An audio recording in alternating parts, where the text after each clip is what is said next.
Cuando vi aquella escena, mi corazón simplemente se aceleró. Una joven tirada en el suelo, completamente desmayada, y a su lado un bebé tan pequeño llorando como pidiendo auxilio al mundo entero. Pero lo que más me heló la sangre no fue eso. Eran las tres enormes onzas, jaguares, rodeándolos, quietas, silenciosas, protegiendo a madre e hijo como verdaderas guardianas de la sierra. En ese instante comprendí. Si me tardaba un segundo más, esos dos no tendrían ninguna oportunidad de sobrevivir. Fue allí, ante esa escena imposible, que todo cambió en mi vida. Hay días en que uno siente que no debería salir de casa, y hay días en que parece que Dios, la naturaleza y el destino nos toman de la mano y nos empujan al lugar correcto. Aquel fue uno de esos días. El rancho se había convertido en mi tumba en vida. Hacía 3 años que enterré a mi Juana, y desde entonces la soledad pesaba tanto que a veces creía que me iba a hundir en la tierra con ella. La casona que antes olía a pan recién horneado y se llenaba de risas, ahora solo guardaba silencio. Un silencio que duele, que se pega a la piel, que te hace olvidar hasta el sonido de tu propia voz. Yo me llamo, Sebastián Cruz, 62 años, pelo completamente cano, manos curtidas de tanto arar la tierra y reparar cercas. Nací justo ahí, en el rancho San Miguel, en el interior de Sonora, cerca de Álamos. Tierra cálida, cielo inmenso, un calor que corta la respiración. Mi padre me dejó estas tierras, mi madre me enseñó a rezar antes de dormir, y mi Juana me enseñó que la vida vale la pena cuando tienes a alguien con quien compartir el café de la mañana. Pero se fue. Cáncer. Demasiado rápido. Tan rápido que ni siquiera pude despedirme bien. Después de eso, el rancho siguió funcionando. Las vacas pastaban, el maíz crecía, las cercas eran reparadas. Pero yo me había detenido por dentro.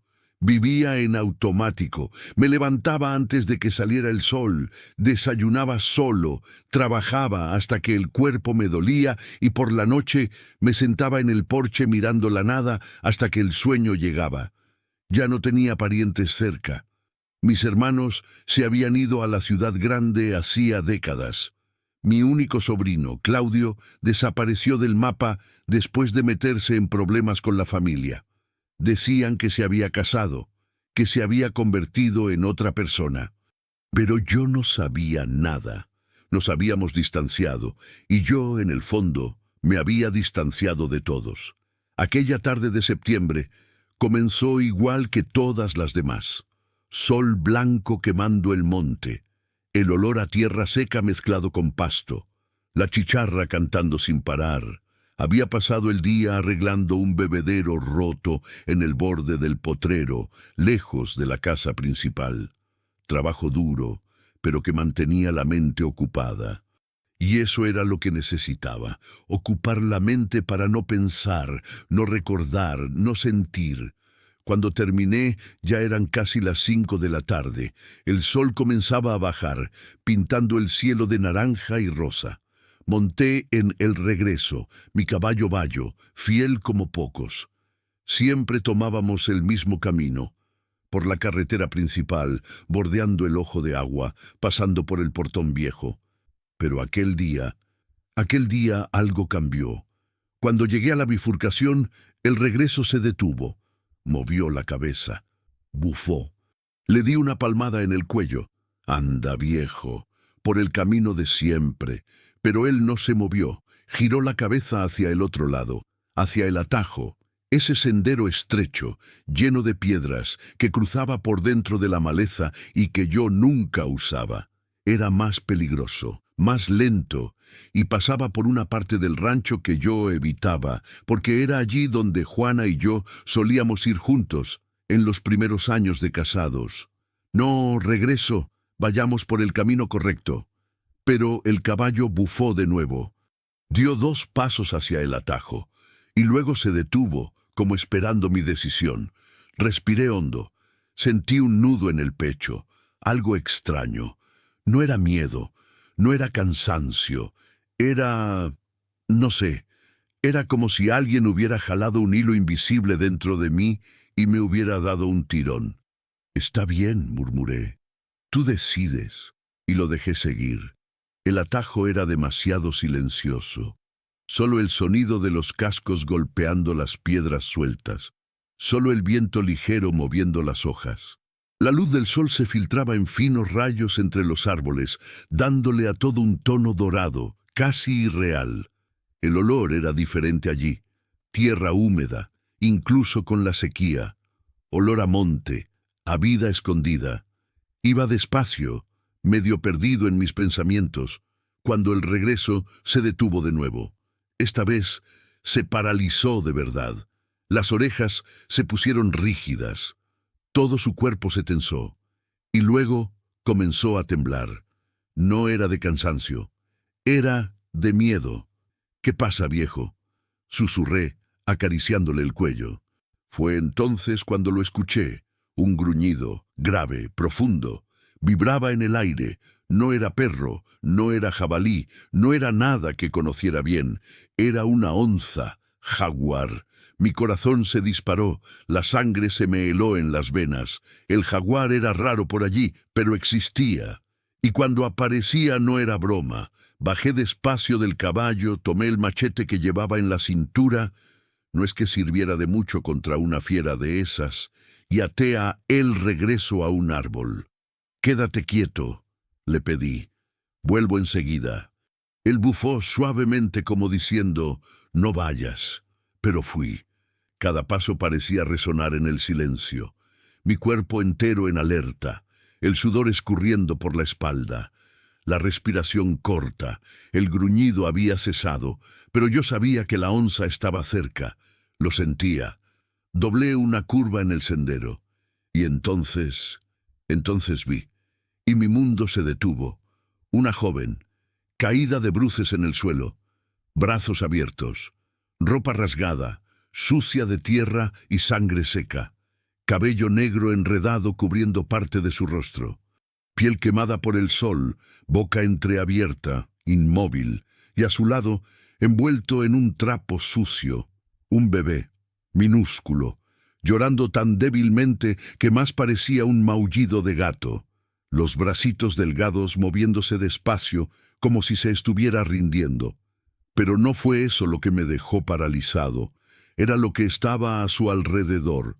3 jaguares, 3, enormes, perfectos, pelaje dorado con manchas negras, músculos definidos, ojos amarillos y fríos. El primero estaba acostado cerca de la cabeza de la mujer como un guardián. El segundo estaba recostado junto al bebé, casi abrazándolo con su enorme cuerpo. Y el tercero estaba de pie, quieto, mirándome fijamente, evaluando. Mi sangre se congeló, mi mano apretó el mango del machete, pero sabía que era inútil. Si esos 3 quisieran atacarme, no tendría ninguna oportunidad. Pero no atacaron, solo se quedaron allí, observando. El bebé volvió a llorar, un llanto tenue, desesperado. Y fue ese llanto el que me inyectó valor por la garganta. No sé explicarlo, no fue pensamiento, fue instinto, fue algo más grande que el miedo. Di un paso adelante, el jaguar de enfrente gruñó, bajo, grave, una advertencia. Me detuve, levanté las manos despacio, mostrando que no era una amenaza. «No vine a quitarles nada», dije en voz baja, la voz temblándome. «Yo solo quiero ayudar, solo ayudar». El jaguar dio un paso en mi dirección. Mi corazón casi se sale por la boca. Cerré los ojos. Esperé el ataque, esperé el dolor, esperé el final, pero no llegó. Cuando abrí los ojos, no estaba avanzando, estaba retrocediendo, despacio, como si estuviera abriendo espacio. Los otros 2 hicieron lo mismo. El que estaba cerca de la mujer se levantó. El que estaba junto al bebé retrocedió 2 pasos, y los 3 se quedaron allí, sentados, observándome, como si estuvieran diciendo, Vigilamos hasta aquí. Ahora es tu turno. Mi garganta se cerró. Mis ojos se llenaron de lágrimas. Nunca había visto nada igual en mi vida. Nunca. Y mira que nací y crecí en el monte. Me arrodillé despacio. Tomé al bebé primero. Era tan ligero, tan frágil. La piel caliente por la fiebre, los ojitos hinchados de tanto llorar, la boquita buscando leche que no existía. Lo puse contra mi pecho. Sentí su corazón latir demasiado rápido. Calma, pequeño, susurré. Calma. Luego miré a la mujer. Todavía respiraba. Débilmente, pero respiraba. Puse mi mano en su cuello. El pulso estaba acelerado, irregular, fiebre alta, deshidratada, exhausta. Fue entonces cuando la onza más grande se acercó de nuevo, tan cerca que sentí su calor, el olor fuerte a monte y carne. Bajó la cabeza, olfateó al bebé, luego olfateó a la mujer, y entonces puso su hocico en el vientre de ella. Se quedó allí por unos segundos, como si estuviera despidiéndose. Después me miró directamente a mí, y juro por todo lo sagrado, esa no era la mirada de una fiera, era la mirada de quien entrega una misión. Cuida de ellos. Tomé a la mujer en brazos. Era demasiado ligera, desnutrida, lastimada. El bebé lloraba en mi hombro. Cuando me giré para volver al caballo, miré hacia atrás. Las 3 onzas estaban sentadas, una al lado de la otra, observándome. No gruñeron, no se movieron, solo se quedaron allí, como centinelas de otro mundo. Llevar a esa mujer y a ese bebé de vuelta a el regreso fue una de las cosas más difíciles que he hecho. El caballo estaba nervioso, pero confió en mí. Logré subir a los dos, la mujer desmayada apoyada en mi pecho, el bebé sujeto entre nosotros. El camino de vuelta pareció durar una eternidad. Mi corazón latía demasiado fuerte, las manos me temblaban, la cabeza me hervía de preguntas. ¿Quién era esa mujer? ¿De dónde venía? ¿Qué había pasado? ¿Por qué estaba tirada allí, al borde de la muerte? ¿Y los jaguares? ¿Por qué los jaguares la estaban protegiendo? Cuando llegué a la casa principal del rancho, el sol ya se había puesto. El cielo estaba morado, casi negro. Bajé con cuidado, llevé a la mujer adentro, la acosté en la cama del cuarto de huéspedes, la misma cama que nadie usaba desde que Juana murió. El bebé lloraba sin parar. Tomé agua, mojé un trapito, se lo puse en la boquita. Él succionó desesperado. Luego mojé los labios de la mujer. No reaccionó. Fiebre alta, pulso débil, respiración corta. Yo no era médico, pero sabía lo suficiente para saber que estaba grave, muy grave. Pasé la noche entera cuidándolos, mojaba su frente con un paño frío, le daba agua al bebé, rezaba en voz baja pidiéndole a Juana que me ayudara desde arriba. Fue solo de madrugada, cuando los gallos comenzaron a cantar, que ella se movió. Primero fue solo un gemido, luego los dedos, y entonces abrió los ojos. Ojos castaños, profundos, llenos de miedo. Lo primero que hizo fue buscar al bebé. Sus manos se movieron desesperadas. «Está aquí», dije suavemente, mostrándole al pequeño dormido a mi lado. «Está bien, está seguro». Ella comenzó a llorar, despacio, sin fuerza, como si ya no tuviera lágrimas, pero el cuerpo insistiera en intentarlo. «Tú también estás a salvo», continué. «Mi nombre es Sebastián. Te encontré en el sendero. A ti y a tu hijo». Ella tragó saliva. Miró a su alrededor, confundida, asustada. ¿Dónde estoy?» «En mi rancho, San Miguel, cerca de Álamos». Ella cerró los ojos. Una lágrima rodó. Él me dejó allí. Su voz era un hilo. Con el bebé, dijo que el monte iba a terminar el trabajo. Mi sangre hirvió. «¿Quién te hizo esto?» Ella abrió los ojos de nuevo, me miró fijamente, y luego dijo temblando: «Mi ex esposo». Silencio. «¿Cómo se llama?», pregunté preparando mi pecho para cualquier cosa. Ella dudó, después susurró: Claudio, me congelé. Todo mi cuerpo se paralizó, la garganta se secó, el mundo pareció girar. Claudio. ¿Qué Claudio? Ella dijo el apellido, y el suelo desapareció bajo mis pies. Era mi sobrino, el muchacho al que le enseñé a montar a caballo, que corrió descalzo en este patio, al que traté como un hijo porque mi hermano había muerto joven. Él había abandonado a su propia esposa y a su propio hijo en el monte, en territorio de jaguares, para que murieran. ¿Y quién los encontró?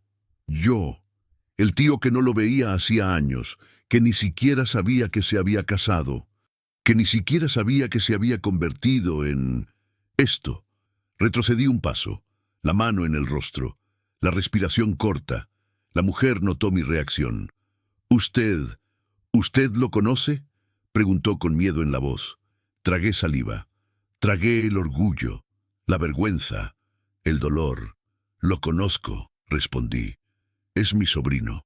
Ella abrió los ojos de par en par, y entonces me arrodillé junto a la cama. La miré.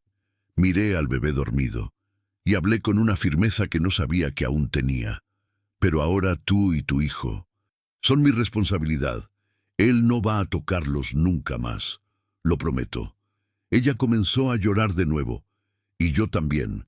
Allí, en aquella madrugada silenciosa, con el olor a café viejo todavía en el aire, con el sonido de los grillos afuera, con ese bebé inocente durmiendo, entendí. La naturaleza me había elegido. Los jaguares me habían entregado una misión, y yo iba a cumplirla, aunque fuera contra mi propia sangre. Fin del capítulo 1. Corazón. Yo conocía esa mirada. Era la misma que Juana tenía cuando descubrió que no podía tener hijos. La mirada de quien ama tanto que duele. «Vamos a intentar así», dije, sentándome en el borde de la cama. «Despacio, solo un poquito a la vez». Ana sostuvo el vasito con las dos manos temblorosas. Lo acercó a la boquita de Miguel. Él se quejó al principio, volteó la cabeza, pero luego sintió el olor y abrió la boca. Succionó un poco, tosió, intentó de nuevo y bebió. Poco, pero bebió. Ana soltó un suspiro tan profundo que parecía que había contenido la respiración toda su vida. «Gracias», susurró. «Gracias. No tienes que agradecer». «Claro que sí. Usted nos salvó. Si no fuera por usted». Se detuvo. Tragó saliva y luego me miró a los ojos. «Las onzas, jaguares», dijo ella. «Recuerdo a las onzas». Se me erizó todo el cuerpo. «¿Estabas despierta?» «No, no del todo. Estaba, no sé, medio entre despertar y desmayarme. Pero lo recuerdo. Recuerdo el calor de ellas cerca de mí, el olor, el sonido de su respiración. Yo pensé que iba a morir. Pensé que me iban a atacar, pero no lo hicieron». Miró hacia la ventana, como si estuviera reviviendo la escena. Se quedaron allí, a mi lado, toda la noche. Las oí caminando alrededor, gruñendo bajo cuando algún otro animal se acercaba. Era como si me estuvieran protegiendo. Yo no sabía qué decir, porque yo había visto lo mismo, y no tenía sentido alguno. Los jaguares no protegen a los humanos. Los jaguares cazan, atacan, huyen, pero no protegen, a menos que algo más grande estuviera sucediendo allí. Algo que yo no entendía, algo que quizás nunca entendería. «Ellas te entregaron a mí», dije en voz baja. Sé que parece una locura, pero eso fue lo que pasó. Cuando me acerqué, abrieron espacio. Me dejaron tomarlos y se quedaron allí, observando, hasta que me fui. Ana me miró fijamente y luego dijo algo que me dejó sin aliento. Mi abuela decía que el monte tiene espíritus, que cuando uno está cerca de la muerte, los espíritus deciden si uno se queda o se va. Decía que los animales son mensajeros. Silencio. «Creo que los espíritus decidieron que todavía tenía que quedarme», continuó Ana, la voz temblorosa. «Que Miguel todavía tenía que vivir». Asentí despacio. no porque creyera completamente, sino porque en ese momento no había otra explicación que tuviera sentido. Miguel terminó de beber la leche y se durmió de nuevo en el regazo de su madre. Ana le acarició el rostro, tan despacio, tan cuidadosa, como si estuviera hecho de cristal. «Tú también necesitas comer», dije, levantándome. «Voy a hacer café. Hay pan, hay queso, hay ate de guayaba, nada muy especial, pero es comida de verdad. Yo no sé si pueda». «Podrás. Tienes que hacerlo. Por él». Ella miró a Miguel y asintió. Fui a la cocina de nuevo. Preparé café cargado, corté pan, le unté mantequilla, puse queso y ate de guayaba en un plato. Cosas sencillas, pero que sabían a vida, a un nuevo comienzo. Cuando volví al cuarto, Ana había acostado a Miguel a su lado y estaba mirando el techo. Las lágrimas rodaban por las esquinas de sus ojos, mojando la almohada. «Ana», llamé en voz baja, «no tienes que hablar ahora, pero cuando te sientas lista, necesito entender lo que pasó. Necesito saber toda la historia». Ella se secó las lágrimas. Se sentó con dificultad, tomó el plato que le ofrecí y se quedó mirando la comida por un rato, como si no recordara cómo comer. «Voy a contarle», dijo ella, finalmente. «Usted merece saber. Usted merece saber qué clase de hombre es su sobrino». Y entonces, entre sorbos de café y pequeños mordiscos de pan, Ana comenzó a contar. Había conocido a Claudio 3 años antes, en una fiesta en Álamos. Él era guapo, encantador, se expresaba bien. Dijo que era ranchero, que tenía tierras, que construiría una buena vida. Ana era de una familia humilde, padre albañil, madre costurera, y pensó que había encontrado a alguien que la sacaría de esa vida apretada. Al principio fue bueno. Claudio era atento, cariñoso, la llevaba a cenar, le compraba pequeños regalos, prometía el mundo. Se casaron rápido, antes del año de noviazgo. La familia de Ana lo encontró extraño, pero ella estaba enamorada, no escuchó a nadie. Los primeros meses fueron soportables. Vivían en una casa alquilada en las afueras de la ciudad. Claudio trabajaba, o decía que trabajaba.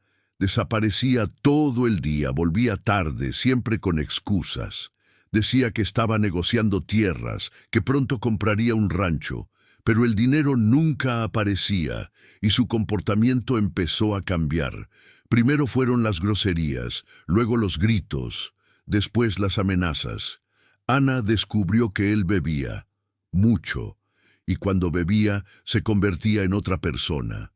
Rompía cosas, insultaba, empujaba, pensó en irse, pero en ese momento descubrió que estaba embarazada. «Creí que iba a cambiar», dijo Ana con la voz ahogada. «Creí que cuando el bebé naciera, él se convertiría en un hombre de verdad, que tendría responsabilidad. Pero no cambió.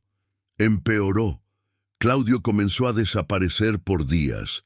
Regresaba sin explicación, sin dinero, sin nada. Ana tuvo que pedir ayuda a sus padres. Su padre le consiguió algunos cachuelos, trabajos esporádicos, a Claudio, pero él no duraba en ningún empleo. Siempre se metía en pleitos, siempre tenía una excusa. Cuando Miguel nació, Claudio ni siquiera estaba allí. Estaba en casa de un amigo, borracho. Apareció 2 días después en el hospital, oliendo a tequila, diciendo que había tenido un imprevisto. Ana aguantó 6 meses más. 6 meses cuidando al bebé sola, trabajando como sirvienta por día para conseguir comprar leche y pañales, durmiendo poco, comiendo menos aún, hasta que un día Claudio llegó a casa diferente, nervioso, sudando, mirando hacia atrás todo el tiempo. Dijo que había cometido una tontería, contó Ana temblando. Dijo que le debía dinero a gente peligrosa, que teníamos que desaparecer, que si nos quedábamos allí nos matarían a todos. Ella no tuvo tiempo de pensar. Claudio la metió a ella y al bebé en el coche y salió de la ciudad. Condujo toda la noche, tomando caminos de tierra, adentrándose cada vez más en medio de la nada. Ana preguntaba a dónde iban. Él no respondía, solo decía, «Cállate». Cuando amaneció, estaban en medio del monte, lejos de todo. Claudio detuvo el coche en un sendero estrecho, rodeado de maleza densa. «Bájate», dijo. «¿Cómo que me baje?» «Bájate». Ana se bajó, sosteniendo a Miguel.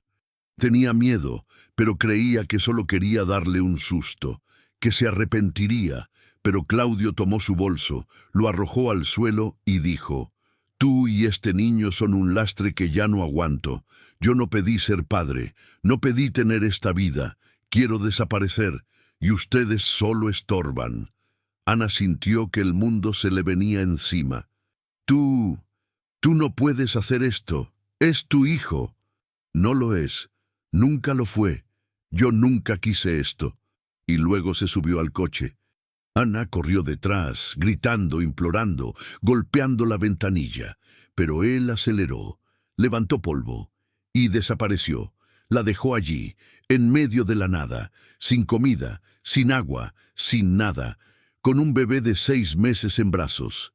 Cuando Ana terminó de contar, el plato en su mano estaba intacto.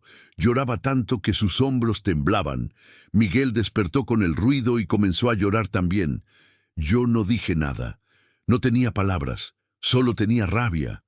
Una rabia que subía desde el fondo del pecho, que me quemaba la garganta, que hacía temblar mis manos. Mi sobrino, mi propia sangre, había hecho aquello. Tomé a Miguel en brazos, lo balanceé despacio hasta que dejó de llorar. Ana se secó el rostro con la manga de la camisa que le había prestado, una camisa vieja de Juana, demasiado grande, pero que le servía. «¿Cuánto tiempo estuviste perdida?», pregunté, tratando de mantener la voz firme. «No sé, 3 días, 4. Caminé mucho. Intenté encontrar un camino, una casa, cualquier cosa, pero todo estaba vacío, solo maleza, solo calor. Miguel lloraba de hambre y yo no tenía nada que darle. Mi leche se había secado. Intenté darle agua del arroyo, pero la escupía. Respiró hondo, con los ojos perdidos en el recuerdo. El último día, no aguanté más. Me caí. Intenté levantarme, pero no pude. Creí que sería allí, que moriríamos allí, los dos, solos, y nadie nunca lo sabría. Pero entonces vinieron las onzas, completé.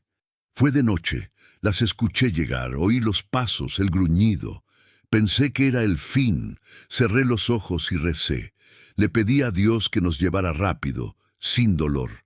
Pero cuando abrí los ojos, estaban allí, quietos, mirándome, y no atacaron. Ana me miró, con los ojos todavía húmedos. Se quedaron toda la noche, como si estuvieran esperando a alguien, esperándolo a usted. Yo no sabía qué decir, así que solo abracé a aquel bebé en mi regazo y dejé que el silencio hablara por mí. Después de unos minutos, Ana comió un poco. No mucho, pero lo suficiente.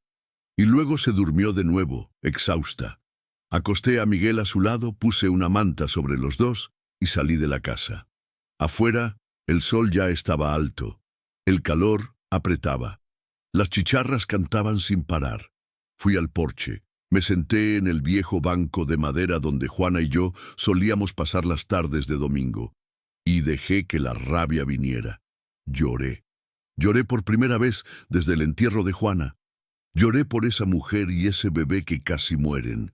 Lloré por mi sobrino que ya no reconocía. Lloré por la vida que pudo haber sido diferente. Y entonces, en medio de las lágrimas, sentí algo, una presencia. Miré el horizonte, hacia el monte seco extendiéndose hasta donde la vista alcanzaba, y me juré a mí mismo, a Juana, a Dios y a la sierra, ese niño y esa mujer no iban a sufrir más. No mientras yo tuviera vida, y Claudio iba a pagar, de una forma u otra. Fin del capítulo 2. Alguien venía. Todo mi cuerpo se puso en alerta. Solté el martillo, me limpié las manos en el pantalón y caminé hacia el patio, cerca de la casa. De lejos, logré ver que era una camioneta vieja, de esas que usan los rancheros de la región. Color descolorido, carrocería abollada, vidrio estrellado. No era la de Claudio. Yo lo sabía porque había visto su camioneta una vez, años atrás. Era otra. Pero aún así, mi mano fue instintivamente hacia la cintura, donde llevaba el machete. La camioneta se detuvo en el patio. El motor murió con un ronquido cansado. La puerta se abrió. Y bajó Toño. Antonio Cardoso, mi vecino más cercano, ranchero viejo, más viejo que yo, cabello totalmente blanco, barriga grande, risa fácil. Nos conocíamos desde niños. Habíamos crecido juntos, trabajado juntos, tomado tequila juntos en las fiestas del pueblo. Pero en los últimos años, después de que Juana murió, me había alejado. De todos, incluso de él. ¡Sebastián!, gritó, sonriendo ampliamente. Pensé que habías muerto, muchacho. ¿Cuánto tiempo sin verte? Toño, saludé intentando forzar una sonrisa. Mucho tiempo, sí. Él vino hacia mí, me dio un abrazo fuerte de esos que te aplastan las costillas. Olía a sudor, tierra y tabaco de hoja. Solo paso para ver si sigues vivo. Hay gente en el pueblo diciendo que te has vuelto un ermitaño, que ya ni sales del rancho. Exageran. Sí salgo, solo que no mucho. Sí, ya sé cómo es. Después de lo de Juana... Se detuvo, miró al suelo. Bueno, es difícil, de veras. Un silencio algo incómodo. Pero bueno, ¿estás manejando el rancho solo?, preguntó mirando alrededor. Sí, me las arreglo. Si necesitas ayuda con algo, solo di. Tengo unos peones en mi casa que pueden... No es necesario, Toño. Pero gracias. Iba a decir algo cuando la puerta de la casa se abrió y apareció Ana, con Miguel en brazos. La sonrisa de Toño se borró. La miró a ella, luego a mí, luego a ella de nuevo. «Órale», dijo levantando las cejas. «Disculpa, no sabía que tenías... visita». Mi estómago se encogió. Sabía lo que estaba pensando. Y necesitaba controlar la situación antes de que se convirtiera en chisme. «Toño, ella es Ana. Está pasando unos días aquí, solo hasta que resuelva unas cosas». «Ah, ya entendí», dijo, pero el tono de voz dejaba claro que no había entendido nada. O mejor dicho, había entendido mal. Ana bajó del porche, vino hacia nosotros. Parecía nerviosa, pero se esforzó por sonreír. «Buenas tardes», dijo en voz baja. «Buenas tardes, muchacha», respondió Toño quitándose el sombrero. «Qué niño tan bonito. ¿Cuántos meses tiene?» 6. «Ah, está en la buena edad. Mis nietos también tienen por ahí». Otro silencio extraño. Toño se puso el sombrero de nuevo. Me miró con esa mirada de quien quería preguntar 1000 cosas, pero sabía que no debía. «Bueno, Sebastián, me voy entonces. Solo pasé a saludar. Pero si necesitas algo puedes mandar a avisar. Así lo haré. Gracias, Toño».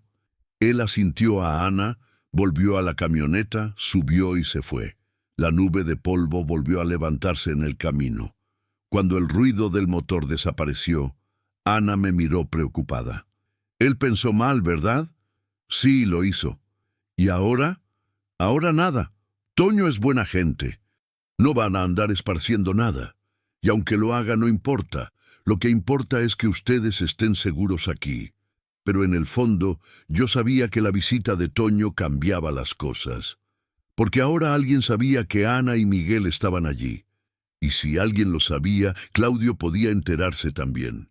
Aquella noche, después de que Ana acostó a Miguel y se fue a dormir también, me quedé en el porche. La noche estaba clara, la luna llena iluminaba todo el monte. Se podía ver lejos, muy lejos. Estaba pensando en todo lo que había pasado en los últimos días, pensando en Claudio, pensando en lo que iba a hacer, porque yo sabía que tarde o temprano íbamos a tener que encontrarnos. Y cuando eso sucediera, bueno, no sabía cómo sería, solo sabía que no sería fácil. Yo había criado a ese muchacho. Después de que mi hermano murió, cuando Claudio tenía solo 8 años, yo me hice cargo. Lo traje al rancho, Le enseñé todo lo que sabía. Le enseñé a montar a caballo, a arreglar cercas, a sembrar, a cosechar. Creí que estaba formando un hombre de bien, pero en algún lugar del camino algo salió mal. Claudio creció con rabia, rabia del padre que murió, rabia de tener que vivir en el campo, rabia de no tener la vida fácil que tenían los muchachos de la ciudad. Cuando cumplió 18 años, se fue. Dijo que iba a hacer dinero, que iba a ser alguien en la vida. Y desapareció. Pasaron años.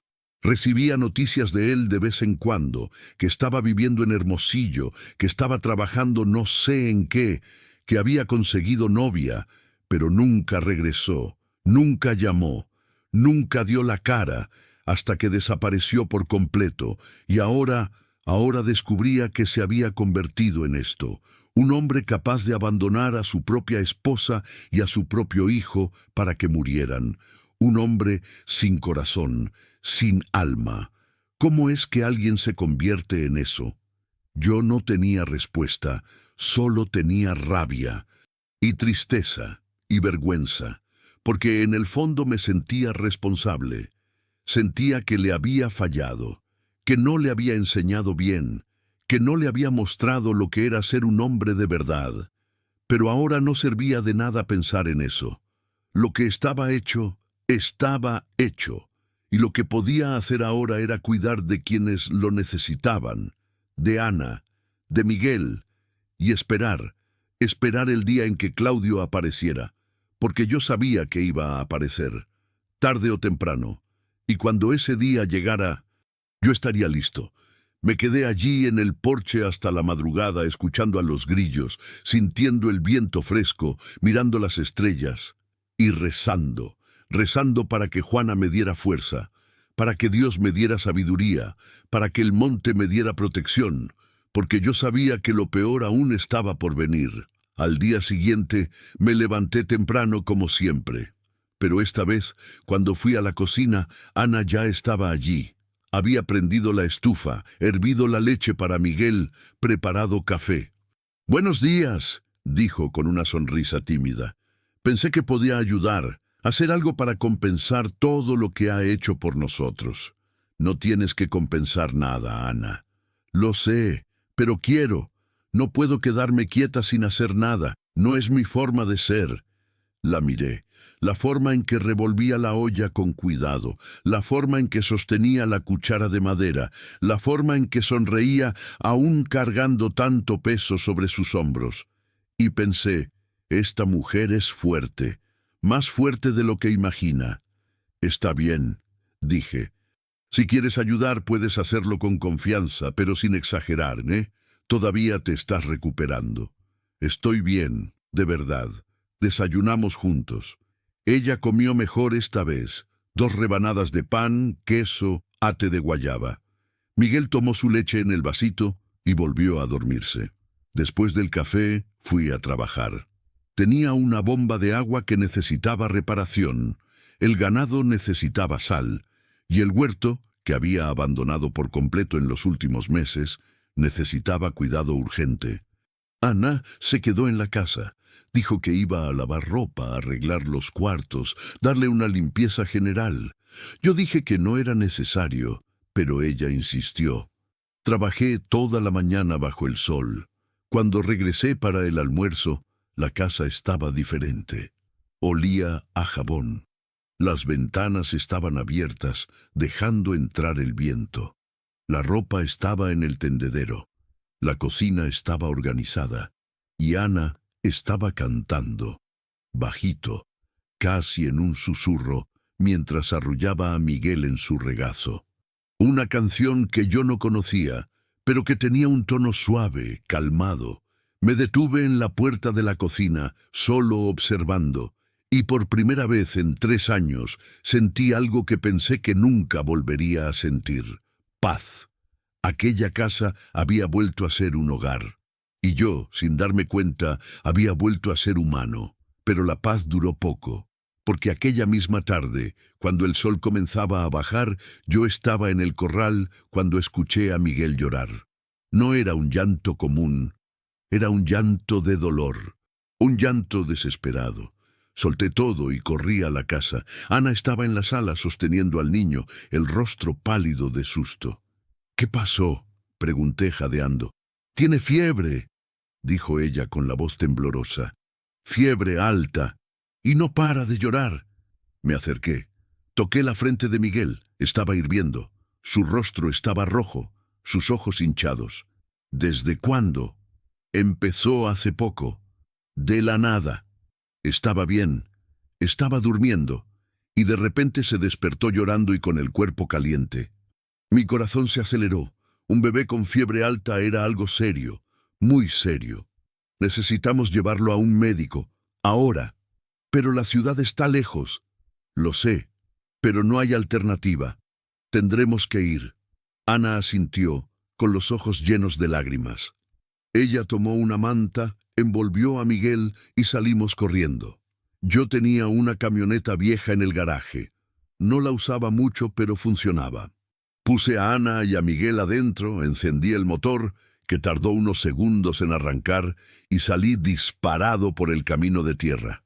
El camino hasta Álamos era largo, casi 2 horas, y la carretera estaba pésima, llena de baches, de piedras, de curvas peligrosas.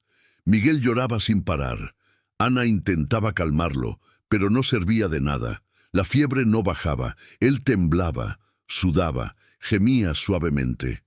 «Aguanta, pequeño», murmuraba mientras conducía. «Aguanta. Ya casi llegamos». Pero no era cierto. Aún faltaba mucho, y el cielo comenzó a oscurecerse. Nubes pesadas, negras, se acumulaban en el horizonte. Rayos cortaban el cielo a lo lejos. El viento se hizo fuerte, y entonces empezó a llover. No era lluvia normal. Era un temporal, de esos que caen de golpe, como si el cielo se hubiera abierto. La visibilidad cayó casi a cero. El parabrisas se empañó. Las ruedas de la camioneta comenzaron a patinar en el lodo que se formó en segundos. «¡Sebastián!», gritó Ana. «¿Vamos a lograrlo?». «¡Sí!», grité de vuelta, agarrando el volante con fuerza. «¡Agárrate fuerte!». Pero en el fondo yo no estaba seguro. El camino se estaba convirtiendo en un lodazal. La lluvia golpeaba con tanta fuerza que parecía que iba a romper el vidrio. Los relámpagos iluminaban todo por un segundo y luego dejaban todo oscuro de nuevo. Y Miguel seguía llorando, cada vez más débil. «Sebastián», gimió Ana, «se está quedando flácido, mi sangre se congeló, aceleré más». Pero la camioneta comenzó a patinar. Las ruedas giraban en el lodo sin moverse. «No, no, no», gruñí, intentando forzar. Fue entonces cuando vi, a través de la cortina de lluvia, una luz adelante, una gasolinera vieja, casi cayéndose a pedazos. Pero tenía una luz encendida. Conduje hasta allí, me detuve bajo el toldo. Apagué el motor. «Quédate aquí», le dije a Ana. «Voy a ver si hay alguien que pueda ayudar». Bajé de la camioneta. La lluvia me empapó en segundos. Corrí hasta la puerta de la gasolinera. Golpeé con fuerza. «¿Hay alguien ahí? Necesito ayuda». La puerta se abrió, y lo que vi me hizo quedarme paralizado. Era una mujer, anciana. Cabello blanco, rostro arrugado, ojos hundidos. Llevaba un vestido simple, descolorido. Y tenía una mirada que parecía ver más allá. «Pasa», dijo con voz calmada. «Sé por qué viniste». Fin del capítulo 3, Encarando. Es una misión, así como fue misión de las onzas custodiarlos en el monte. Así como fue su misión encontrarlos. Ahora es mi misión darles refugio. Uno no elige estas cosas. Simplemente suceden. Me ericé completamente. ¿Cómo sabía ella lo de las onzas? Ana también abrió los ojos de par en par. ¿Cómo sabe eso, señora? La mujer esbozó una sonrisa pequeña, cansada. «Sé muchas cosas, hija. Cosas que no se pueden explicar con palabras, solo se pueden sentir. Y yo los sentí llegar aquí desde lejos. Sentí el peso que cargan y sentí que debía ayudar. Nos hizo una seña para que la siguiéramos. Tomó la vela, nos guió por un pasillo estrecho y oscuro hasta un cuartito pequeño al fondo. Tenía una cama vieja, un colchón delgado, pero limpio. Olía a naftalina y romero. «Descansen», dijo. «Voy a preparar un té para el niño. Le ayudará a que la fiebre baje del todo». Y salió, dejándonos solos. Ana acostó a Miguel en la cama con cuidado. Seguía quieto, respirando mejor. Se sentó en el borde del colchón, le acarició el cabello y luego me miró. «¿Quién es esa mujer?» «No sé», respondí sentándome en el suelo recostado contra la pared. Pero ella sabía lo de las onzas. Sabía que veníamos. ¿Cómo es posible? «Mi abuela solía decir que hay gente que ve más allá», murmuró Ana. «Gente que tiene el don. Curanderas, rezadoras, sanadoras. Mi abuela era así. Ella curaba el mal de ojo, curaba el susto. Todos la buscaban». «¿Tu abuela todavía está viva?» Ana negó con la cabeza. «Murió cuando yo tenía 15 años. Pero antes de morir me dijo algo. Dijo que tenía un camino difícil por delante, que pasaría por un valle oscuro, pero que saldría al otro lado, y que cuando saliera sería otra persona». Silencio. «Creo que tenía razón», continuó Ana con la voz quebrada. «Pasé por el valle más oscuro por el que alguien puede pasar, y ahora estoy saliendo. Gracias a usted, gracias a esas onzas, gracias a esta mujer». Yo no sabía qué decir. Así que solo me quedé allí, en silencio, escuchando la lluvia afuera. Unos minutos después, la mujer vieja regresó con una jarra humeante. Té de hierbas. Olor fuerte a manzanilla, menta y algo más que no reconocí. «Dáselo poco a poco», dijo entregándole la jarra a Ana. «Ayudará a que la fiebre baje y le dé sueño». Ana tomó la jarra, agradeció suavemente. La mujer iba a salir, pero la llamé. «Espere. ¿Usted sabe quién soy?» Ella me miró. Esos ojos hundidos, cansados, pero sabios. «Lo sé. Usted es Sebastián Cruz, dueño del rancho San Miguel, viudo hace 3 años, solo hace 3 años, perdido hace 3 años, hasta que llegaron estos dos». Mi corazón se encogió. «¿Cómo sabe todo eso?» «Ya lo dije, yo siento las cosas, y lo sentía usted desde lejos. Sentí su dolor, su soledad, su desesperación, pero también sentí su bondad, su coraje, su buen corazón que intentó esconder pero no pudo. Dio un paso en mi dirección. Y también sé del muchacho que usted crió», dijo, y mi sangre se heló. «El muchacho que usted llamaba sobrino, el muchacho que se convirtió en un hombre sin alma. Sé lo que hizo. Sé que abandonó a esta mujer y a esta criatura para que murieran. Y sé que usted tiene miedo de enfrentarlo». «No tengo miedo». «Claro que lo tiene. Miedo de descubrir que fracasó, que no le enseñó bien, que no pudo salvarlo». Tragué saliva. La garganta se me secó. Los ojos me ardieron. «Pero usted no fracasó», continuó, la voz más suave ahora. «Hizo lo que pudo, enseñó lo que sabía, dio lo que tenía, pero él eligió otro camino, y las elecciones de otros no se pueden controlar. Solo se puede controlar lo que uno hace después de la elección del otro». Puso su mano arrugada, llena de venas saltadas, en mi hombro. «Y usted eligió bien, Sebastián. Eligió salvar en lugar de juzgar. Eligió cuidar en lugar de abandonar. Eligió ser humano en lugar de ser piedra. Y eso vale más que cualquier otra cosa». Una lágrima rodó por mi mejilla. No intenté esconderla.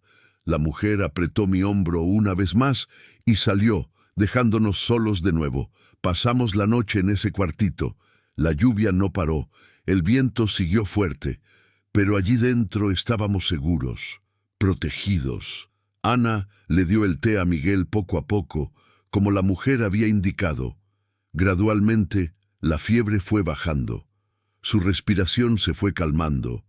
Y luego se durmió. Un sueño profundo, tranquilo. Ana se acostó a su lado, lo abrazó con cuidado y también durmió. Yo me quedé despierto toda la noche, sentado en el suelo, recostado contra la pared, mirándolos, pensando en todo lo que había sucedido, en cómo la vida se había volteado de cabeza en pocos días. Había encontrado a una mujer y un niño casi muertos. Había descubierto que mi sobrino era un monstruo. Había vuelto a sentir la casa viva. Había enfrentado una tormenta. Había sido bendecido por una mujer que sabía más de lo que parecía posible. Y ahora tenía una familia de nuevo.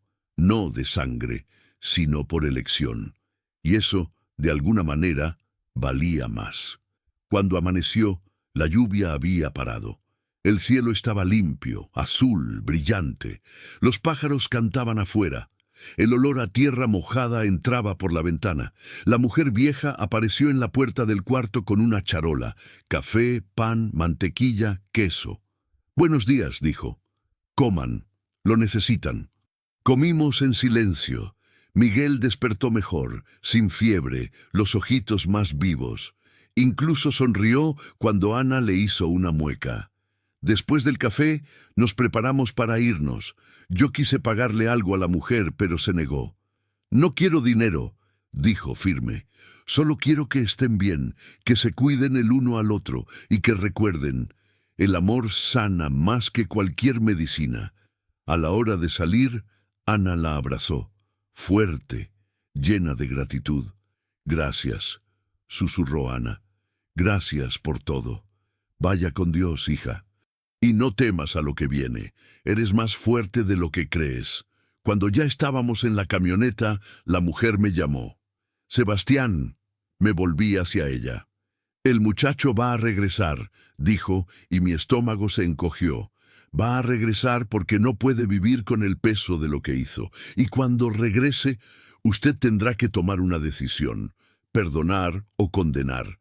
Y la elección que haga definirá quién es usted en realidad». No respondí, solo asentí. Encendí la camioneta y salí de allí, llevando a Ana y a Miguel de vuelta a casa. El camino todavía estaba fangoso, pero se podía pasar. El sol secaba todo rápido. La vida volvía a la normalidad. Pero dentro de mí, nada era normal. Porque yo sabía que la mujer tenía razón. Claudio regresaría, y cuando regresara, yo tendría que decidir qué hacer. Llegamos al rancho a media tarde. La casa seguía en pie, las vacas pastando tranquilas, el caballo, el regreso, relinchando a lo lejos como si nos hubiera extrañado. Ana llevó a Miguel adentro y lo acostó en la cuna improvisada que había hecho con un cajón grande forrado de mantas. Durmió enseguida. Yo fui al porche, me senté en el banco viejo, miré al horizonte, la tierra rojiza, el cielo azul, el monte seco pero terco, negándose a morir, y pensé, la vida es así. Uno pasa por tormentas, por fiebres, por desesperación.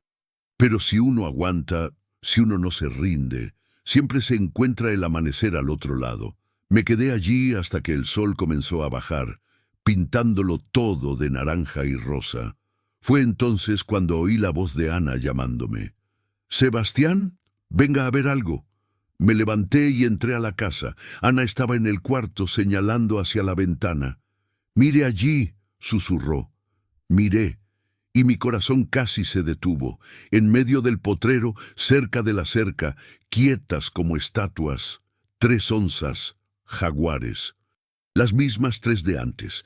Estaban allí observándonos, quietas, tranquilas, como si hubieran regresado solo para asegurarse de que estuviéramos bien.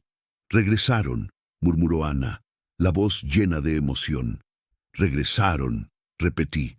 Nos quedamos allí, los dos, mirándolas, y ellas mirándonos a nosotros, por unos minutos que parecieron eternos, y luego, despacio, se dieron la vuelta y desaparecieron en el monte, como guardianas invisibles que cumplieron su misión. Ana se giró hacia mí, con los ojos brillantes. «Estamos siendo protegidos, Sebastián. No sé por qué, no sé por quién, pero lo estamos». «Lo sé», respondí pasándome la mano por la cabeza. «Y por eso no podemos rendirnos, no importa lo que venga». No nos rendimos. Ella asintió. Y en ese momento, allí, en ese cuarto sencillo, con Miguel durmiendo tranquilo y el sol poniéndose afuera, sentí algo que no sentía desde hacía mucho tiempo. Esperanza. La esperanza de que tal vez, solo tal vez, las cosas pudieran salir bien. Pero en el fondo yo sabía, la tormenta aún no había pasado. Lo peor aún estaba por venir. Fin del capítulo 4. Huye. Un padre no deja a un hijo para que muera. Eres solo un hombre cobarde que no supo ser hombre cuando se le necesitó. Las palabras salieron como puñaladas, y vi cada una de ellas impactarlo de lleno. Claudio comenzó a llorar de nuevo, pero no reaccionó. No gritó de vuelta, solo aceptó, porque sabía que era verdad. Fue entonces cuando escuché la puerta de la casa abrirse. Volteé la cabeza y vi a Ana, detenida en el porche, pálida, ojos desorbitados, manos temblando. Ella había visto, había oído, había reconocido la voz, y ahora encaraba al hombre que había intentado matarla. Claudio levantó la cabeza, la vio, y se congeló. «Ana», susurró. Ella no respondió, solo se quedó allí, paralizada. «Ana, yo... lo siento mucho, lo siento de verdad». Comenzó a caminar hacia ella. «¡Alto!», ordené, poniendo mi cuerpo frente a él. «Ni se te ocurra acercarte. Solo quiero hablar con ella, solo quiero pedir perdón». «Ella no quiere oírte. Deja que ella decida eso». Ella ya decidió. Decidió cuando sobrevivió, cuando luchó por mantener vivo a su hijo, cuando aceptó mi ayuda. Ella ya decidió que tú ya no eres parte de su vida. Claudio intentó pasar a mi lado, pero lo sujeté por el brazo. Fuerte. «Suéltame», gruñó. «No.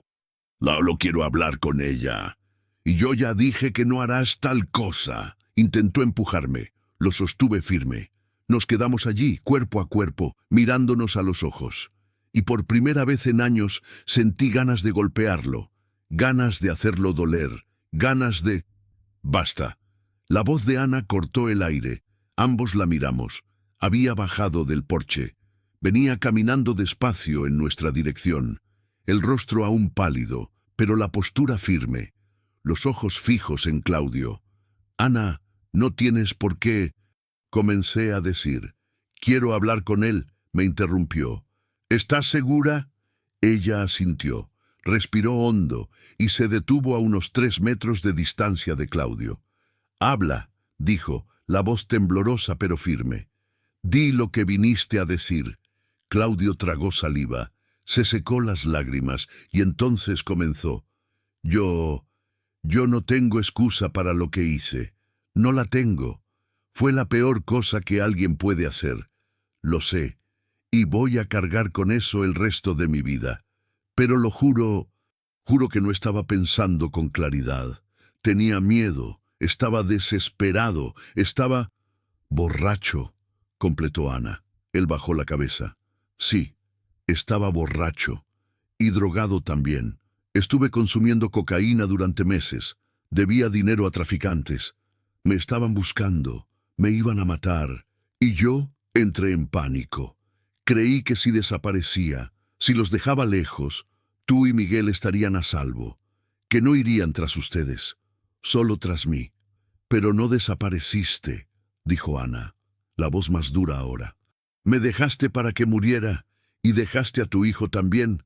«Lo sé», gritó llorando. «Lo sé, y traté de volver. Regresé al día siguiente a buscarlos, pero no los encontré. Busqué por días, y cuando no los encontré, creí que habían muerto, que era mi culpa, y yo quise morirme también», mostró el brazo. Tenía un corte grande, mal cicatrizado en la muñeca. «Lo intenté», dijo, «pero no pude. Me internaron en un hospital en Hermosillo. Estuve allí 10 días. Y cuando salí, me enteré de que estabas viva, que Miguel estaba vivo. Un tipo me contó, dijo que había visto a una mujer con un bebé en el rancho de Sebastián. Y yo vine». Silencio. Ana lo miró. al hombre que había sido el amor de su vida, el padre de su hijo, y que ahora era solo nada. ¿Quieres perdón?, preguntó. Yo solo quiero que sepas que lo siento mucho, de verdad. Saber que lo sientes mucho no cambia nada, no borra lo que hiciste, no quita las marcas que quedaron. Lo sé, pero voy a darte algo, continuó Ana, y vi algo cambiar en sus ojos. Una decisión, una liberación. Voy a darte la oportunidad de desaparecer de nuestra vida, de verdad, esta vez, sin regresar, sin buscarnos, sin aparecer de nuevo. Claudio abrió los ojos de par en par. Pero, ¿y Miguel? Miguel ya no es tu hijo, perdiste ese derecho. Él es mi hijo, yo soy su padre. No, dijo Ana firme. Padre es quien cría, quien cuida, quien protege, y tú no hiciste nada de eso. Abandonaste, huiste, intentaste matar, así que no, tú no eres su padre. Ella respiró hondo, se secó una lágrima que rodó. Sebastián es más su padre que tú, dijo mirándome. Él nos salvó, él nos cuidó, él nos protege, así que si alguien merece ser llamado padre, es él. Mi corazón se encogió, mis ojos me ardieron. Claudio se quedó en silencio, y luego despacio cayó de rodillas de nuevo. Por favor, imploró. Por favor, no me quites a mi hijo. Yo no te lo estoy quitando, dijo Ana, la voz rota pero firme. Tú te lo quitaste, tú elegiste, y ahora tendrás que vivir con eso. Se dio la vuelta y comenzó a caminar de regreso a la casa. Claudio gritó, ¡Ana! ¡Ana! ¡Por favor! Ella no se detuvo, no miró hacia atrás, solo siguió caminando, y cuando llegó al porche, tomó a Miguel, que se había despertado y lloraba, en brazos, entró a la casa y cerró la puerta. Claudio se quedó allí, de rodillas, llorando en el suelo. Yo me quedé mirándolo, al muchacho que había criado, al que le había enseñado a montar, a sembrar, a vivir, y que se había perdido en el camino. «Levántate», dije cansado. Él no se movió. Dije, «Levántate». Se levantó despacio, las piernas temblándole. «Te vas de aquí ahora», dije firme, «y no regreses. Si te veo cerca de este rancho de nuevo, llamo a la policía. Y entonces responderás por intento de homicidio. ¿Entendiste?» Él me miró, los ojos rojos, hinchados, desesperados. «Tío, ¿entendiste?», repetí más duro. Él asintió, despacio. «Entendí». «Entonces vete». Se quedó parado por unos segundos más, como si quisiera decir algo, pero no lo dijo. Solo se dio la media vuelta, regresó al coche, subió y lo encendió. El motor tosió, arrancó. Dio reversa, giró el coche y salió por el camino de tierra, levantando polvo, y desapareció. Yo me quedé allí en el patio, solo, sintiendo el peso de lo que acababa de suceder. Había echado a mi sobrino. Había elegido a Ana y a Miguel. Había elegido ser padre de un niño que no era mío de sangre, pero que era mío de corazón. Respiré hondo. Me limpié el sudor de la frente y fui a la casa. Adentro, Ana estaba sentada en la sala, arrullando a Miguel, cantando suavemente para él. Cuando me vio, dejó de cantar. «¿Se fue?», preguntó la voz débil. «¿Se fue? ¿Regresará? No lo sé, pero si lo hace, yo me encargo». Ella asintió, y entonces comenzó a llorar. Me senté a su lado, la abracé por los hombros y la dejé llorar. Llorar todo lo que había contenido, llorar todo el miedo, todo el dolor, toda la rabia, y cuando se detuvo, cuando el llanto se convirtió solo en sollozo, me miró y dijo, «Gracias, gracias por elegirnos». «No fue una elección», respondí, sincero, «fue el destino». Ella sonrió, una sonrisa pequeña, cansada, pero real. Y en ese momento, con ella y Miguel a mi lado, con la casa finalmente convirtiéndose en un verdadero hogar, entendí, familia no es solo sangre, familia es quien se queda, quien protege, quien elige, y yo había elegido. Fin del capítulo 5. Momento. y luego asintió. «Acompáñenme». Nos llevó a una sala pequeña, con una mesa, unas sillas y un ventilador que no funcionaba. Cerró la puerta, se sentó de un lado de la mesa. Nosotros nos sentamos del otro. «Pueden contar», dijo, tomando un bolígrafo y un bloque de papel. Y entonces Ana comenzó. Contó todo, desde el principio, cómo conoció a Claudio, cómo se casó, cómo él cambió, cómo bebía, usaba droga, desaparecía por días, cómo ella quedó embarazada, cómo él empeoró, cómo él dijo que debía dinero a gente peligrosa, cómo la metió a ella y a Miguel en el coche y condujo hasta en medio de la nada, cómo se detuvo, cómo dijo que eran un lastre, cómo se fue. Ella contó llorando, deteniéndose de vez en cuando para respirar, pero no dejó de hablar. Contó cómo se perdió, cómo caminó por días, cómo cayó, cómo se desmayó, cómo pensó que iba a morir. Y entonces yo continué. Conté cómo la encontré, cómo las onzas la estaban custodiando, cómo la llevé a mi casa, cómo cuidé de los dos, cómo descubrí que Claudio era mi sobrino, cómo apareció semanas después, borracho, desesperado, diciendo que se arrepentía. Conté cómo Ana dijo que no quería saber nada más de él, cómo lo eché y cómo ahora estaba esparciendo mentiras en el pueblo. Cuando terminamos, el delegado se quedó en silencio, anotando, pensando. Después de un rato, levantó los ojos y nos miró fijamente. «Esta es una historia seria, muy seria, pero para seguir adelante con esto necesito pruebas. ¿Tienen alguna prueba de lo que están diciendo?»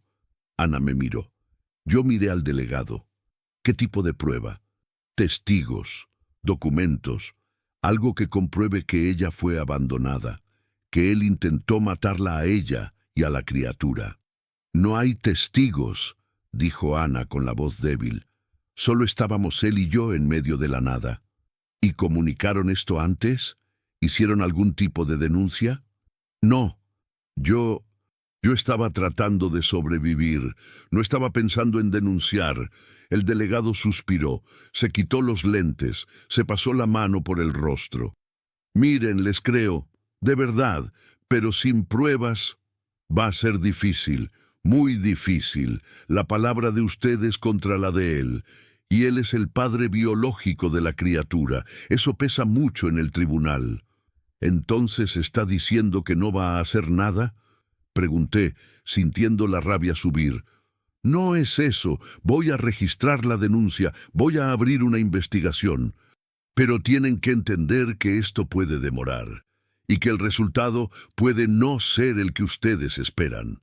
Ana comenzó a llorar suavemente. Le apreté la mano. «Hay algo más», continuó el delegado.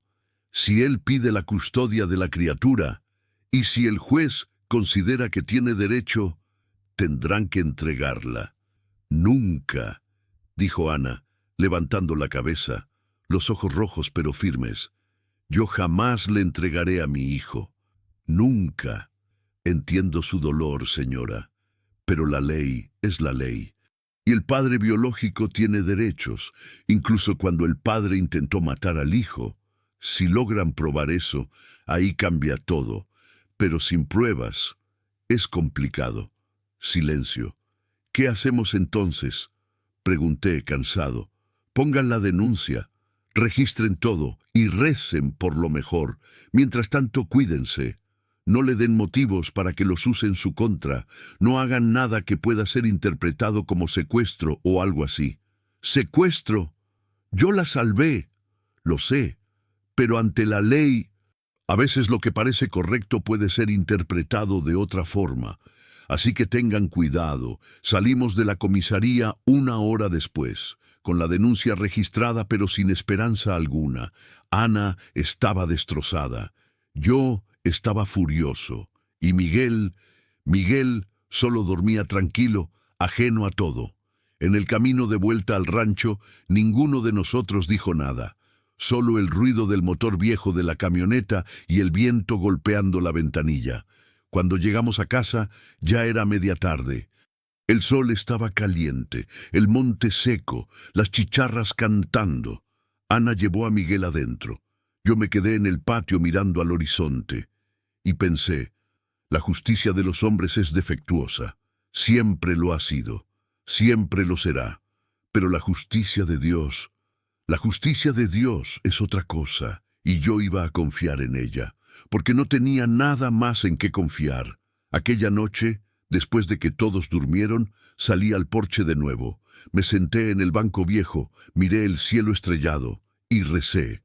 Recé para que Juana me diera fuerza, para que Dios me diera sabiduría, para que el monte me protegiera. Me quedé allí hasta la madrugada, solo yo, el silencio y las estrellas. Fue entonces cuando escuché un gruñido, bajo, familiar.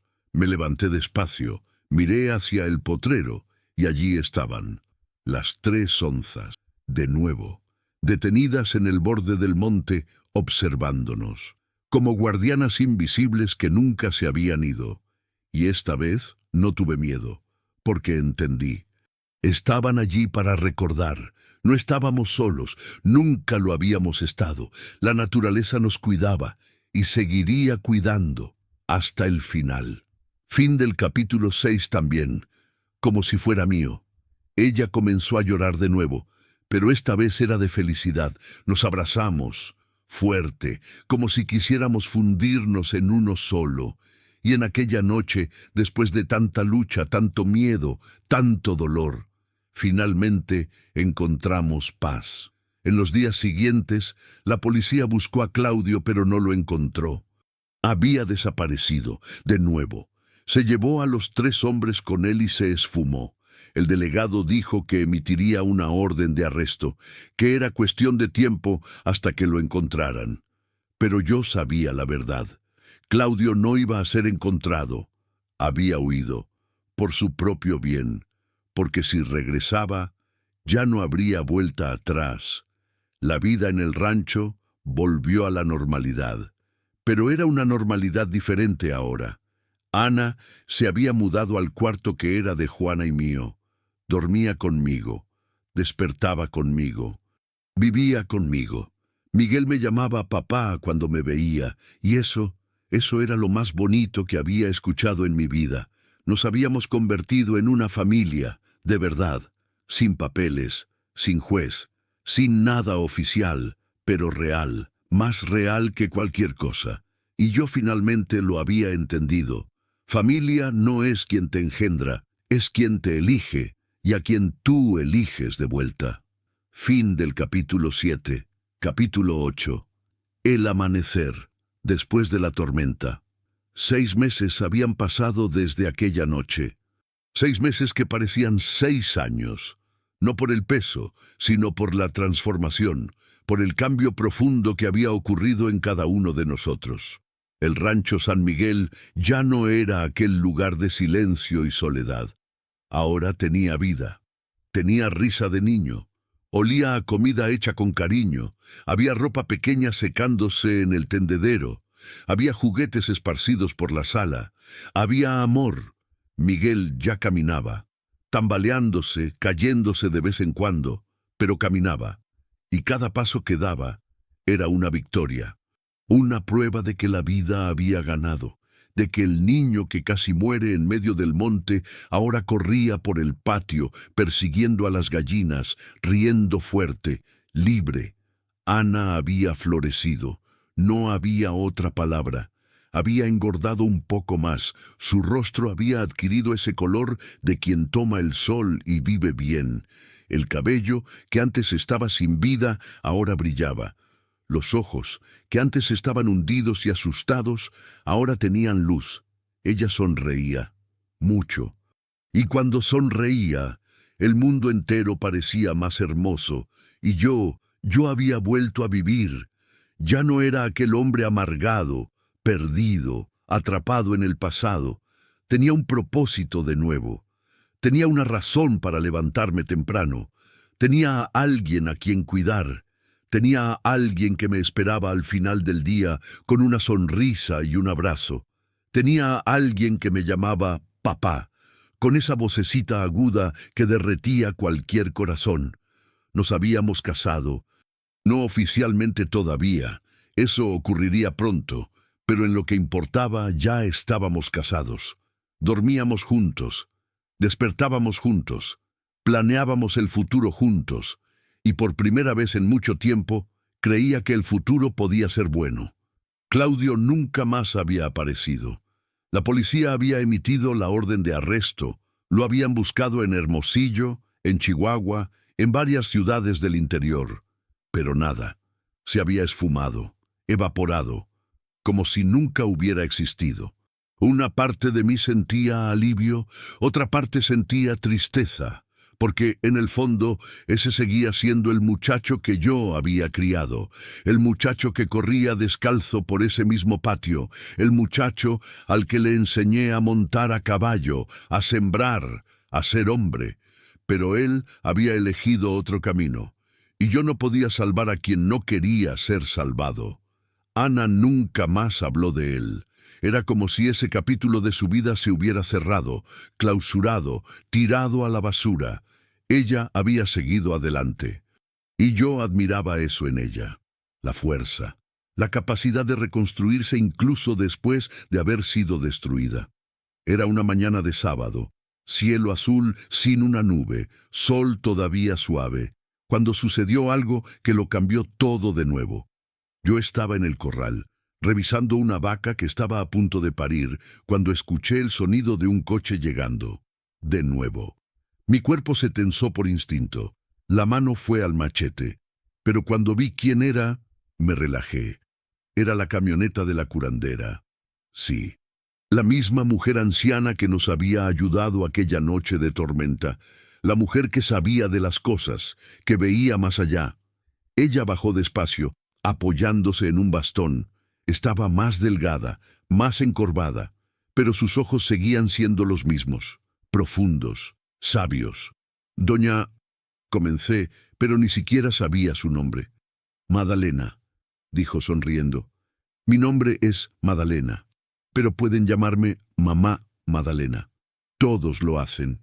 Mamá Madalena, repetí, quitándome el sombrero. ¡Qué sorpresa! ¿Qué la trae por aquí? Vine a ver cómo están. Vine a ver si la misión se había cumplido. Sonreí. Se cumplió, más de lo que esperaba. Pase. Llamaré a Ana. Ella entró a la casa despacio, mirando todo con atención, como si estuviera leyendo la energía del lugar. Cuando Ana vio quién era, soltó todo y corrió hacia ella, abrazándola fuerte. «¡Mamá Madalena!», exclamó Ana emocionada. «¿Usted vino?» «Vine, mi hija. No podía dejar de ver cómo están». Ana llamó a Miguel, que estaba jugando en el suelo de la sala, con unos bloques de madera que yo le había hecho. Él vino gateando rápido, sonriendo. Mamá Madalena se agachó con dificultad y tomó al niño en brazos. Lo miró con cariño, le acarició la cabecita y luego sonrió. «Este niño tiene una luz especial», dijo. «Una luz que no veo a menudo. Fue elegido, custodiado, protegido, y ahora crecerá fuerte, sano, amado. Gracias a Dios», dijo Ana secándose una lágrima. «Y gracias a usted también. Yo no hice nada que el monte no hubiera hecho ya. Yo solo fui un instrumento». Le devolvió a Miguel al regazo de Ana y me miró. «¿Y usted, Sebastián? ¿Cómo está el corazón?» Respiré hondo. «Está lleno. Lleno de una forma que pensé que nunca volvería a estar. Eso es bueno, muy bueno, porque un corazón vacío es un corazón muerto. Y usted se estaba muriendo poco a poco antes de que ellos llegaran. No lo negué, era verdad. Vine aquí también para traer un recado», continuó ella poniéndose seria. Mi estómago se encogió. «¿Recado de quién?» «De las onzas». Ana abrió los ojos de par en par. Yo me quedé sin aliento. «¿Cómo es eso?» «Ellas me buscaron, no con palabras, sino con señales. Aparecieron cerca de la gasolinera 3 noches seguidas. Se quedaron allí quietas, observándome. Y yo entendí. Querían que viniera aquí, que les dijera, la misión está cumplida. Se cuidaron el uno al otro, se protegieron, se amaron. Y ahora ellas se van. ¿Se van?, preguntó Ana confundida. Eran guardianes temporales, espíritus del monte que vinieron para asegurar su supervivencia. Pero ahora que están bien, que están seguros, ellas regresarán a su lugar, a su mundo. Silencio. Yo no sabía si creía completamente, pero tampoco podía negarlo, porque había visto demasiadas cosas, cosas que no tenían explicación. Me pidieron que les agradeciera, continuó mamá Madalena, que les agradeciera por haber respetado la misión, por haber honrado la vida. Y pidieron también que nunca olviden, el monte siempre protege a quien lo merece, siempre. Ana comenzó a llorar. Le apreté la mano. Nunca lo olvidaremos, prometí. Nunca. Mamá Madalena sonrió, le acarició el rostro a Ana, luego a mí. Son bendecidos y serán felices. Lo sé, yo lo veo. Se quedó un rato más. Tomó café con nosotros. Comió un trozo de pastel que Ana había horneado. Conversó sobre cosas sencillas, la sequía, la lluvia, las cosechas, y luego, cuando el sol comenzó a calentar, se levantó. Tengo que irme. Tengo otras misiones, otras personas que necesitan ayuda. Regrese siempre que pueda, pidió Ana. Regresaré, si Dios quiere. Nos despedimos en el patio. Ella subió a su camioneta vieja, la encendió, nos saludó con la mano por la ventanilla y salió despacio por el camino de tierra. Nos quedamos allí, Ana y yo, mirando hasta que desapareció. Y entonces Ana me miró. ¿Cree que sea verdad, que las onzas eran espíritus? No lo sé, respondí honesto. Pero tampoco importa. Lo que importa es que estamos aquí, vivos, juntos y felices. Ella sonrió, esa sonrisa que lo iluminaba todo. Es verdad. Aquella tarde, después del almuerzo, Miguel, Ana y yo fuimos a la orilla del ojo de agua. Llevamos una manta vieja, unos trozos de pastel, jugo. Nos sentamos a la sombra de un gran mezquite y nos quedamos allí, simplemente disfrutando del silencio. Miguel jugaba con el agua, salpicando, riendo. Ana lo observaba con esa mirada de madre, llena de amor, de protección, de gratitud por tenerlo allí, vivo, sano. Yo los miraba a los dos y pensaba en todo lo que había sucedido, en cómo la vida se había puesto de cabeza, en cómo había encontrado a una mujer y un niño casi muertos, en cómo había enfrentado a mi propio sobrino, en cómo había encontrado amor de nuevo. Y me di cuenta de algo. Uno no elige las tormentas que vienen, no elige las pérdidas, los dolores, los desafíos, pero uno elige cómo reaccionar. Elige si se queda quieto o si se levanta, elige si se rinde o si lucha. Y yo había elegido luchar, había elegido a Ana, había elegido a Miguel, había elegido la vida. Y ahora, sentado allí en esa tarde tranquila, con el sol golpeando el agua del ojo de agua, con el sonido de Miguel riendo, con Ana recostada en mi hombro, finalmente entendía lo que Juana había intentado enseñarme durante todos esos años de matrimonio. La vida no termina cuando alguien se va. La vida solo cambia de forma. Y si uno lo permite, puede regresar. Diferente, pero puede regresar. ¿En qué piensas?, preguntó Ana, sacándome de mis pensamientos. Pienso que soy un hombre afortunado. ¿Afortunado? ¿Después de todo lo que pasó? Exactamente por todo lo que pasó. Porque si no hubiera pasado, no estaría aquí ahora, contigo, con él. Ana sonrió, besó mi mejilla. Yo también soy afortunada. Miguel vino corriendo hacia nosotros mojado, feliz, y se tiró en mi regazo. Lo sostuve, lo abracé, olí su cabello mojado. Papá, dijo con esa vocecita. Mi corazón estalló de amor. Hola, mi hijo, no de sangre, sino de alma. Y eso valía más que cualquier lazo biológico. Cuando regresamos a casa ya era casi de noche. El cielo estaba pintado de naranja y rosa. Las chicharras cantaban. El viento movía los árboles suavemente. Yo acosté a Miguel para que durmiera mientras Ana preparaba la cena. Se durmió rapidísimo, cansado de tanto juego. Después cenamos. Conversamos sobre los planes para el futuro. Ana quería sembrar un huerto más grande, quería criar gallinas, quería hacer queso. Yo quería arreglar la casa vieja, pintarla, cambiar el techo, quería comprar más ganado, quería expandirme, planes, sueños, futuro, cosas que no había tenido en años. Después de la cena fuimos al porche, nos sentamos en el banco viejo, miramos el cielo estrellado. «Sebastián», dijo Ana después de un rato, «gracias». ¿Por qué? Por haberme encontrado, por haberme salvado, por haber elegido quedarte, por haberme amado cuando yo no creía merecer ser amada. Siempre lo mereciste. Pero yo no lo sabía, y tú me lo mostraste. Me mostraste que soy fuerte, que soy capaz, que merezco ser feliz. Tú me mostraste lo mismo. Ella recostó la cabeza en mi hombro. Yo la abracé, y nos quedamos así, en silencio, solo escuchando a los grillos, sintiendo el viento, mirando las estrellas. Fue cuando vi, en medio del potrero, en el borde del monte, 3 siluetas, detenidas, observando.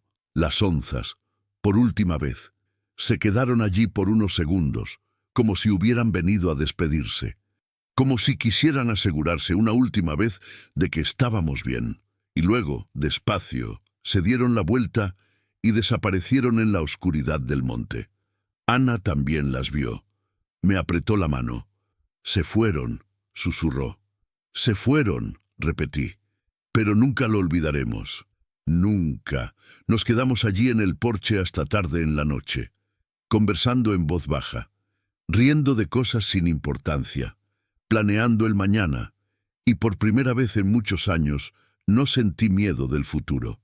Porque había aprendido algo fundamental. La vida está hecha de encuentros. Algunos duelen, otros sanan, pero todos transforman. Y mi encuentro con Ana y con Miguel me había transformado por completo.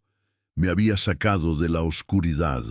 Me había mostrado que todavía había luz, que todavía había amor, que todavía había vida, y que, al final, lo que importa no es cuánto tiempo uno vive, es cómo vive y con quién vive.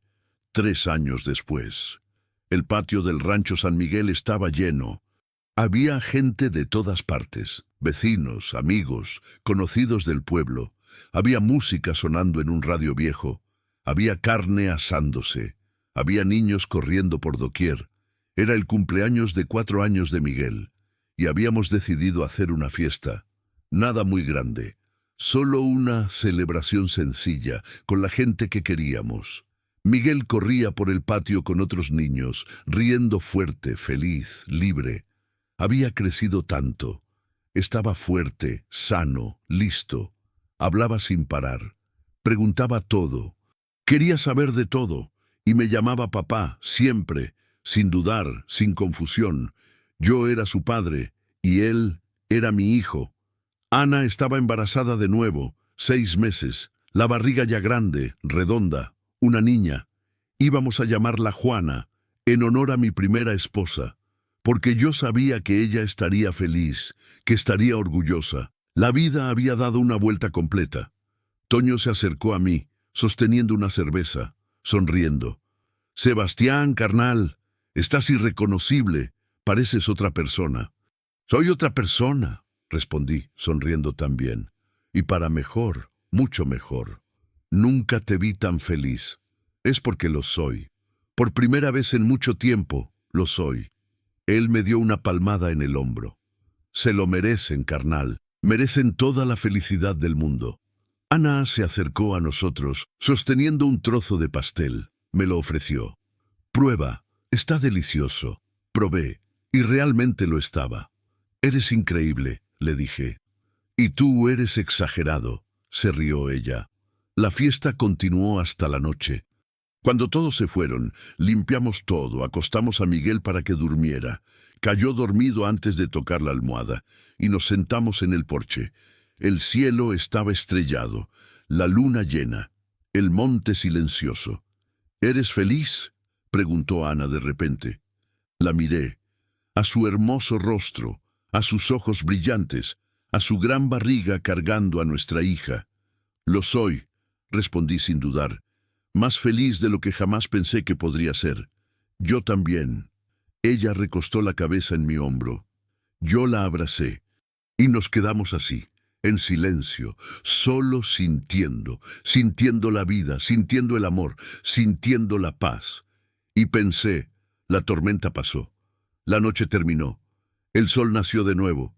Y ahora teníamos el resto de la vida por delante. Una vida llena de amor, de familia, de propósito, una vida que valía la pena ser vivida. Y todo eso había comenzado con un encuentro inesperado, con 3 onzas guardianas, con una mujer y un niño al borde de la muerte, y con la elección de no dar la espalda, de no huir, de no rendirse, la elección de ser humano. Mensaje final. A veces la vida nos pone en encrucijadas, a veces nos quita todo, nos deja vacíos, perdidos, sin rumbo, pero también a veces la vida nos da una segunda oportunidad, un encuentro, una misión, un propósito, y cuando eso sucede, uno debe tener coraje, coraje para abrir la puerta, coraje para tender la mano, coraje para amar de nuevo, porque al final lo que nos define no es lo que perdimos. Es lo que elegimos hacer después de la pérdida. Es si elegimos quedarnos en la oscuridad o si elegimos buscar la luz. Sebastián eligió la luz. Ana eligió la luz. Y juntos encontraron un nuevo amanecer. Un amanecer hecho de pequeños gestos, de empatía, de humanidad. Un amanecer que demuestra que, incluso después de la tormenta más violenta, siempre nace un nuevo día. Y ese día puede ser hermoso, si lo permitimos.